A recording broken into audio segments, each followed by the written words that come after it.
Good morning, everyone. Good morning. I am Kiran Murali. I welcome you to this press conference hosted by Press Information Bureau (MIB) at the 56th edition of Indian International Film Festival of India. Before we proceed, let me remind that this event is being live streamed on PIB's YouTube channel. Also, we request you to switch off your devices or keep them on silent. Thank you. We have with us today the team of movie Pescador. From Team Pescador, we have Harry, the director, writer, and co-producer.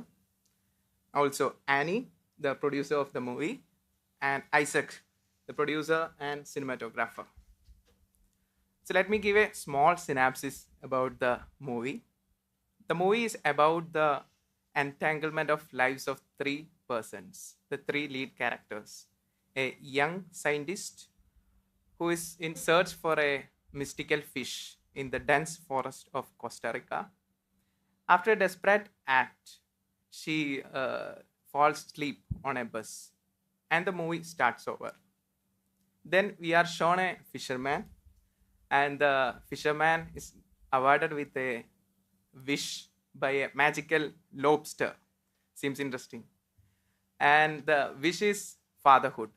The fisherman finds the brother of the scientist, and that person is lost in the sea.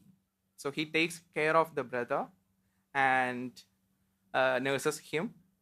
Also, teaches him the ways of the community. Initially, a little hesitant, but later the brother adapts to the community and he becomes part of the community. Also, the movie asks to us, what do you sacrifice for isolation? What do you risk in vulnerability and connection? So let's now have the trailer of the movie, please.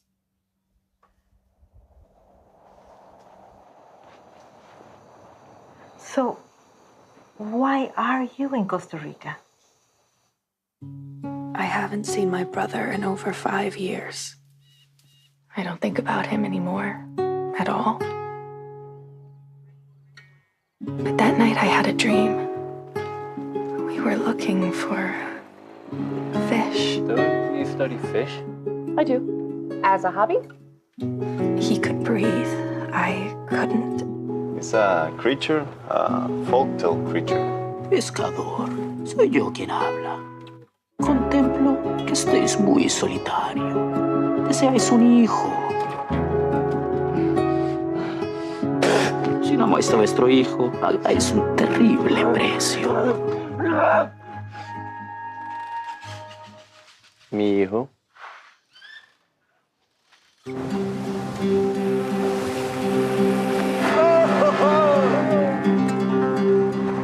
Suélteme, por favor. Deduzco que no habéis olvidado el juramento que hicisteis. Turn the fucking car around now and drive me to Venado. The madness can be caused only by the creature.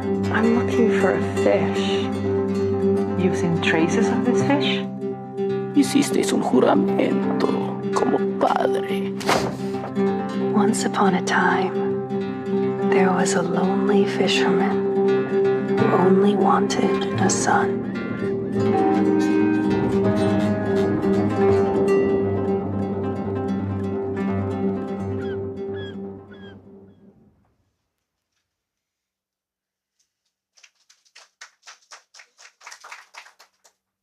I see the film takes us through the dense forest of Costa Rica and the open seas. I'm sure the journey of making it was as adventurous as that. So we are excited to hear the stories today.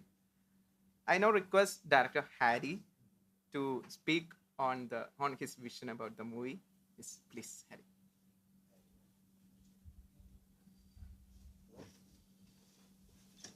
Oh, there we go. Hello. The movie was inspired by kind of experiences that I had from being in a coma a few years ago. I was in a medically induced coma, and during that time in the coma, I had visions in my dreams of the ocean, and I kind of wanted to explore something about the ocean, something about the sea, and kind of explore why I may have been drawn to the sea during my time in a coma, and also kind of the feelings of isolation that you feel when you're recovering from a very serious medical incident. I mean, both of the two American characters in the film are experiencing very extreme isolation. They're both kind of in a country they're not familiar with. And um, so, yeah, that's it's a very personal film in that regard. It's kind of like that's about how it can be very difficult to connect with other people, and especially in times of crisis. And yeah, and in terms of making the movie, you brought up the movie was shot on the ocean and in the jungle. It's every single filmmaker in history has said, don't shoot on boats. And I didn't listen and I did it anyway. And now I understand why every single filmmaker says don't shoot on boats. It's difficult to shoot on boats, and we spent a lot of time on the boats. Um, but I'm glad we did it because it's. I think the film has some very beautiful images in it, and I think it gives an authenticity. We shot on actual fishermen's boats in Costa Rica, and the gentleman who plays the fisherman in the film is an actual fisherman that we met in Costa Rica and who had never acted before and was willing to take a chance on us, which was a very interesting and unique experience to work with somebody who had never acted before. But I think it brought an authenticity to the character of the fisherman, and I kind of took his lead a lot when it came to how things actually operate and function on a fishing boat and things like that. Yeah. Yeah, we can understand the closeness you have to the film. Yes, great to hear that. And now from producer like Annie, you shared the journey with his life also. So your insights. Absolutely. So yes, I do. I share the journey of his life because we are also married. What I really want to say about this film, I mean, there's so much I want to say. I love this film. I love the people who made this film. I think it's extraordinary. And I want to emphasize what an international collaboration this was. Our crew was half people from the US and half people from Costa Rica and from Latin America in general, but mostly Costa Rica, including our producer, Jimena Cortez Ramirez, who I wish could be here with us as well. It was really an international collaboration. We all lived together. We all worked together. We had 2 languages going at all times. And we made extraordinary friends in Costa Rica, and we really embedded pretty deeply in the incredible fishing village of Tarcolis. And it was just, the most unique experience of my life, and to be welcomed and supported in such a beautiful culture just meant the world to us. Great to hear that your story. Now, behind these beautiful visuals, we have the cinematographer with us. So, few words on your experience. Well, for one, thank you all very much for having us. This is such an incredible honor being here, really. In regards to the visuals behind the film, Harry and I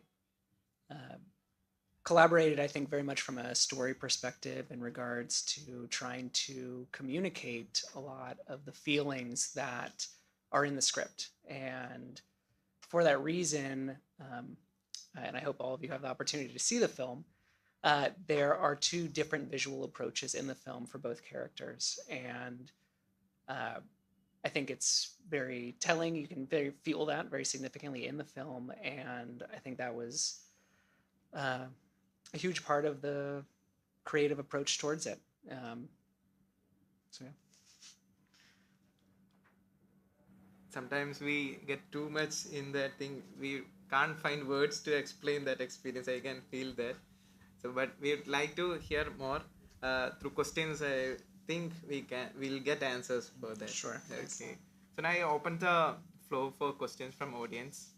You can questions. You're the writer and the director. Yes.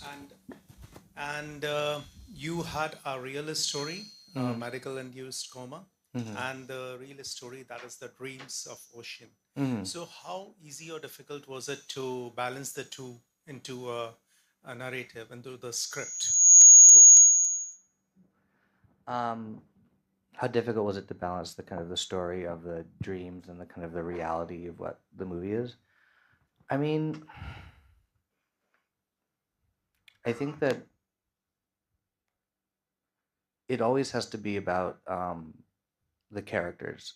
So I think that like the characters lead the way when it comes to balancing those kinds of things. I think that like, I think also like inspiration I think is like a building block in a way. So like, when I say the film was inspired by dreams I had during a coma, it then kind of, it doesn't all come into place at once, so it like builds on itself kind of slowly as, you write the script. And then when you have a certain idea in mind, it kind of like, it locks into place, and then you can't move too far away from kind of like, well, these are who the characters are, so these are the things that they would be doing. So they guide you in a way.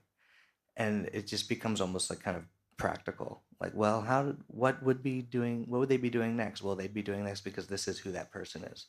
And I think if you're honest with yourself about who the characters are, it leads you in a way. And it's intuitive almost. It's hard to like explain in a way. I think it's intuitive in that like I just know who these people are, so they have to be doing this, and then they have to be doing that, and they have to be doing that. And I think if you don't know who the characters are, and if you're kind of basing it off like, well, I'd like them to be doing that, then you're going in the wrong direction. They have to tell you what they're doing and how that balance works. And I also think there's a real theme of intuition here. Harry had these visions, these dreams, and followed them just as a character in the film. She says at one point, someone asks her about her research and whether she went to school for this or like, is she a scientist? And she says it's research based on intuition. And watching Harry create this film has just been about him having these gut feelings, this inner knowledge, and just following it, just like this character does. I asked the question to cinematographer, please. Actually, the cinematography of the movie is mostly focused on the nature part, like sea, jungle, isolation. So, what do you think initially, in which way you have decided to make this? The influence of the movie after seeing this in the same way, or not in the way in which way you have decided to make storytelling of this? Absolutely.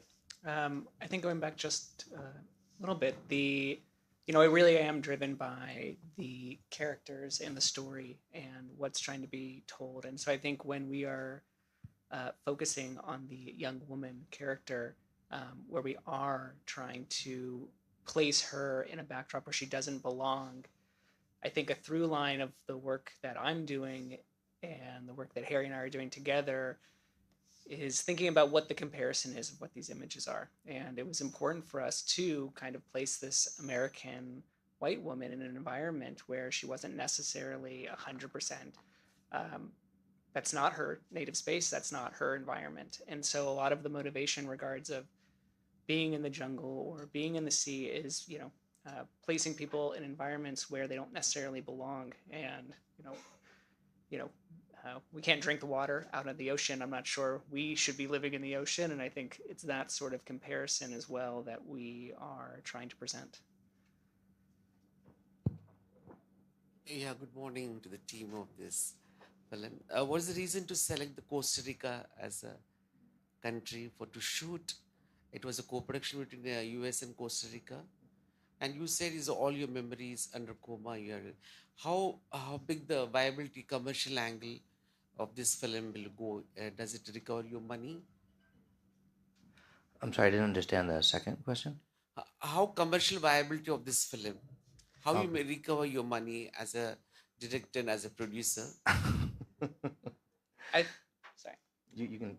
I think there's a very real reality where this is an art house avant-garde film. This exists within an experimental world, and there is an audience for this. These audiences do exist, but I think for direct commercial viability, it probably doesn't represent something that is going to be at the top of the list. And in regards to recouping our money, we are still very open to finding an active distributor and a sales agent. So maybe that's an indicator.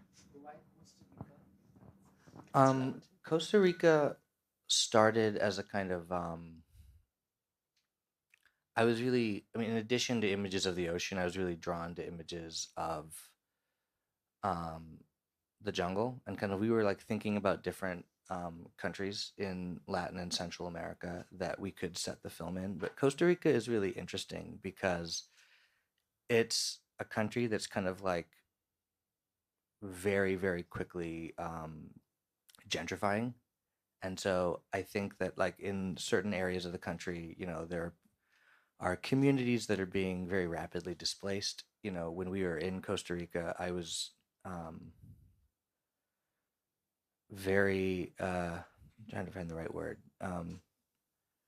not alarmed, but it was very surprising to see just how intense the gentrification was in certain areas of the country. And I think that that kind of like reflects what the themes of the film are, and that these are two Americans who are kind of like entering spaces that don't really belong to them and are kind of like not being very thoughtful about their interactions in those spaces. And I think that that's very reflective of a lot of the experiences that I've seen and heard from Costa Ricans, where people kind of come into communities from other countries, buy up property, and kind of kick locals out of their homes. And I think that even though the movie isn't like explicitly about gentrification, I think there are underlying themes in the film about that. And I think that Costa Rica kind of represents this kind of almost encroachment of capital in a way that a lot of other countries in Central America haven't felt quite as intensely as Costa Rica. So I think that it's very indicative of what the themes of the film are. It just made sense in that way. Mm-hmm.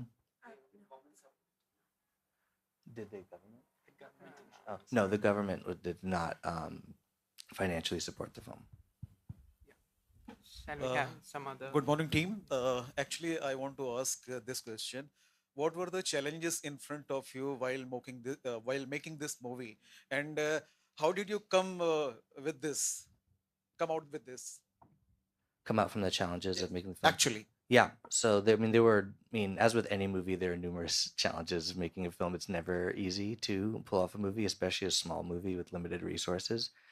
I think a big challenge that we learned very quickly was going to be a serious practical challenge consistently, was the unpredictable weather in Costa Rica.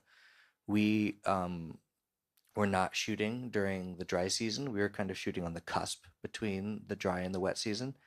And so, because we wanted some parts of the film to have rain in it, so we were trying to get the best of both worlds, but it's, you can't control the weather. Our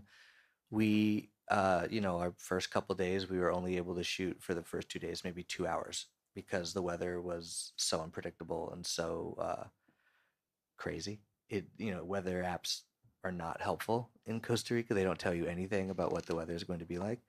So that was a very immediate challenge, and we had to keep shifting our schedule around in order to accommodate when we were able to shoot, especially on the ocean, where you're limited in terms of what you can do. And if the weather is really bad, you shouldn't even be out at sea. So there'd be times where we'd be out on the ocean and we'd have to just turn around. I think that was kind of practically the biggest the biggest challenge. I mean, and also, shooting in the jungle. There's some shots in the trailer of this kind of wide, expansive jungle. That was a difficult place to get to, but it looked so incredible and it had such a great feeling to it that we really wanted to shoot there. But we were bringing equipment down on ropes on cliff sides to make sure we could get our camera there. And so, yeah, I mean, when you're shooting in nature, you have to just kind of let it guide you in a way, because you don't get to decide what it's like. I think those are the biggest challenges, but I think that we came out of it kind of with a more intuitive sense of what to do, and we learned along the way of like, well, this is how we deal with this issue when it comes up, and this is how we deal with this issue when it comes up. So yeah. Mm-hmm.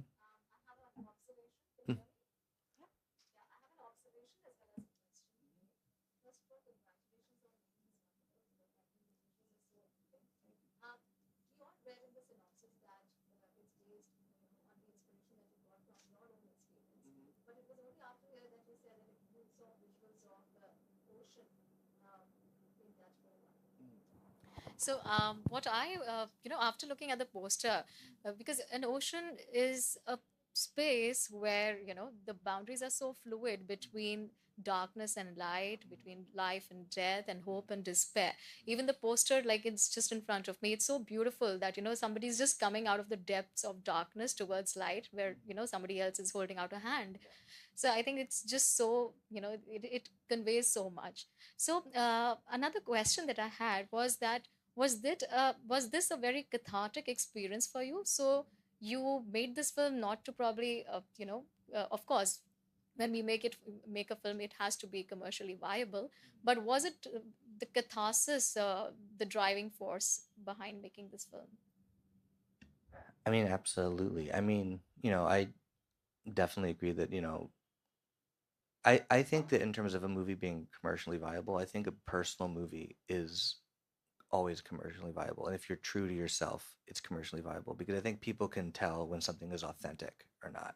And I think the more personal a movie is, especially when it comes to smaller art house films, then other people will connect with it because they feel that authenticity. And there is a broadness in specificity, in that sense. But and I also absolutely agree with your observation. When you see the film, the opening of the film takes place in a fish store, but the visuals of that scene were designed to make it look like it's underwater. So to kind of like combine those two things as well, to combine dream space and oceans and the fluidity of what that space feels like. That's beautiful. Just as Harry's wife, I can say, to give a different perspective, during the making of this movie, Harry was so focused. He was so in the art, in the film, in the crazy schedule and the mudslides and the traffic. And then there were a couple times after we got home, we're just in the middle of the night. I remember at least twice, Harry started crying and said, I almost died 3 years ago. And I made a movie about it. And it was just this extraordinary, just the outpouring of emotion.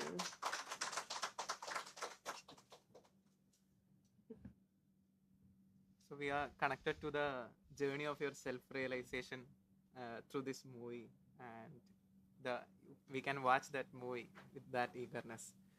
So we have come to an end to this press conference.